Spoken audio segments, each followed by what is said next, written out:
ఓం శ్రీ గురుభ్యో నమః. అందరికీ నమస్కారం అండి. ఎలా ఉన్నారండి? అందరూ బాగున్నారా? 90s 80sలో పండగ అంటే ఎలా సెలబ్రేట్ చేసుకునే వాళ్ళం ఒక్కసారి గుర్తు తెచ్చుకుందామా? పండగ అంటే కొత్త బట్టలు, పిండి వంటలు, చుట్టాలు, బంధువులు, పిల్ల పాపలతో హడావిడిగా ఉండేది. పండక్కి నెల రోజుల ముందుగానే అమ్మ వాళ్ళు అటక మీద ఉన్న సామానంతా దించి గబగబా తోమేసుకొని మళ్ళీ యథాస్థానంలో వాటిని పెట్టేసి ఏంటో ప్రతి సంవత్సరం ఇది ఆనందం అని అనుకునేవాళ్ళం. ఇలా సదుతున్నప్పుడు ఇరకల్లో ఎక్కడెక్కడ ఉన్న సామాన్లన్నీ బయటపడేవి. ప్రతి వస్తువుకి ఒక్కొక్క చరిత్ర ఉండేది. ఆ జ్ఞాపకాలన్నీ గుర్తు తెచ్చుకుంటూ నవ్వుకుంటూ ఉండేవాళ్ళం. పండగ అంటే కొత్త బట్టలు.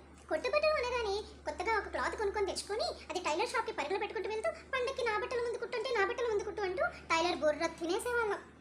పండక్కి పిండి వంటలు తయారు చేయాలని పిండి మిల్లుల ముందు లైన్లు కట్టేవాళ్ళం. ఇవన్నీ కూడా ఇప్పటి రోజుల్లో ఉన్నప్పటికీ కూడా అప్పటి రోజులే వేరు. ఒకప్పుడు సంవత్సరానికి ఒక్కసారి మాత్రమే కొత్త బట్టలు కొనుక్కునేవాళ్ళం. అందుకే పండుగ అంటే అంత సరదా, కొత్త బట్టలు వస్తాయని చెప్పి. కానీ ఇప్పుడు అలా కాదు కదా. ఎప్పుడు కావాలన్నా కొనుక్కుంటూనే ఉన్నాం. పెళ్ళిళ్ళు కానీ, పుట్టినరోజులు కానీ, ఫంక్షన్లు కానీ ఎప్పుడు కావాలన్నా సరే కొత్త బట్టలు కొనుక్కుంటూ ఉన్నాం. కాబట్టి పండుగ అనేటప్పటికీ కొత్త బట్టలు అదంతా ఎగ్జైట్మెంట్ కొంచెం తగ్గింది కదా. అప్పట్లో రోజువారీ తినే ఆహారంతో పాటు పండుగకి పిండి వంటలు తయారు చేసేవాళ్ళు. పండుగలకి మాత్రమే తయారు చేసుకునేవాళ్ళు. ఎందుకంటే పొలం పనులు అవి ఉండటం వల్ల అంత టైం ఉండేది కాదు చేసుకోవడానికి. సో జంతికలు, అరిసెలు, పొంగడాలు ఇలా ఎన్నో రకాల పిండి వంటలు తయారు చేసేటప్పటికి పిల్లలందరూ కూడా ఎంతో ఆనందంతో ఆడుతూ పాడుతూ తినేవాళ్ళు. అందుకే పండుగ అంటే ఎంతో సరదా.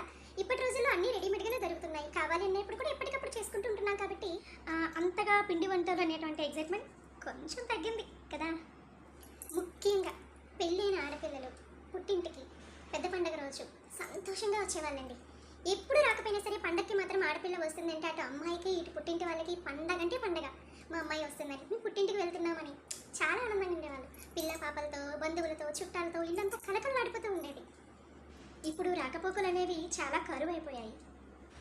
పుట్టినరోజులకు, ఫంక్షన్స్కు, పెళ్ళిళ్ళకు, చిన్న చిన్న వాటికి అప్పుడప్పుడు కలుస్తూ ఫోన్లోని సమాచారం అంతా మంచి చెడ్డ అన్ని మాట్లాడుకుంటూ గడిపిస్తున్నాం. ఏది చెడు కాదు, కాలంతో పాటు మనం సాగిపోవలసిందే.